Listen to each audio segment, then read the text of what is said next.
አንድ እህታችን ሰው ፈራለሁ ብላኛለች። ይገባኛል። ይህ ፍርሃት የመጣው ማህበረሰባችን ሁሌ በራሳችን ተማምነን እንድናድግ እንዲሁም ደግሞ ለራሳችን እንድንቆም ደግሞ ስታንዲንግ አፕ ፎር ዮርሰልፍ የሚባለው ነገር እንዳናክ ተደርገን ያደግ ነው። በሚያሳዝን ሁኔታ በትምህርት ቤት ካሪኩለም ደረጃም አያስተምሩንም ማለት ነው። ስለዚህ አሁን የምነግራችሁን 3 ቁልፍ ነገሮች ከተገበራችሁ ሰው አይደለም ምንም አይነት ነገር ቢመጣ ፍርሃታችሁ ልትወጡ ያግዛችኋል ማለት ነው። የመጀመሪያው ሁሌ ሰው ስትፈሩ ለምን እንደምትፈሩ በግልጽ ማወቅ። ይገባኛል። በግልጽ ማወቅ ማለት ለምሳሌ አሁን በሰው ፊት ወጣችሁ ማቅረብ ማለት ብዙ ሰው ስላለ የሰው አይን ልትፈሩ ትችላላችሁ። ያ የሰው አይን የምትፈሩት ደግሞ ምንድነው? ሰው ምን ይለኛል ብላችሁ ማሰብ፣ እንዲሁም ደግሞ ሐሳቤን በደንብ ገልጻለሁ ወይ ብላችሁ ማሰብ፣ እንዲሁም ደግሞ ሰውነቴ እየተንቀጠቀጠ ነው ወይስ የሚለውን ነገር በደንብ ፎከስ ታደርጋላችሁ። ስለዚህ ይሄ በጣም አሪፍ ኳሊቲ እንደሆነ ልንገራችሁ።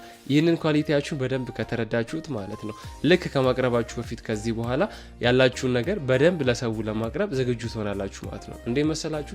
ንግግር በሰው ፊት ከማቅረባችሁ በፊት በደንብ ፕሬዘንቴሽናችሁን ማታ ካዘጋጃችሁ ወይም ደግሞ በደንብ ፕሬዘንቴሽናችሁን በደንብ ተለማምዳችሁ፣ ሶስተኛው ደግሞ የድምጽ አወጣጣችሁን ወይም ደግሞ የሰውነት ቋንቋችሁን በደንብ አሳምራችሁና በደንብ ኮንሺየስ ሆናችሁ ስታወሩ ምን አይነት ለውጥ እንደሚኖረው ይገባችኋል። ስለዚህ ይህንን ነገር መተግበራችሁን አትርሱ።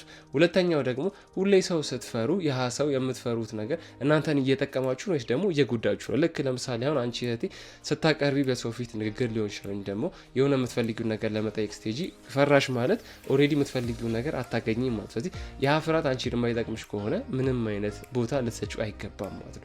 ሶስተኛው ደግሞ የምትፈሩትን ነገር እስካልተጋፈጣችሁት ድረስ ምንም አይነት መጽሐፍ ብታነቡ፣ ምንም አይነት ስልጠና ብትወስዱ በተግባር ካልተገበራችሁት የትም አትደርሱም ማለት ነው። ስለዚህ መተግበራችሁን አትርሱ።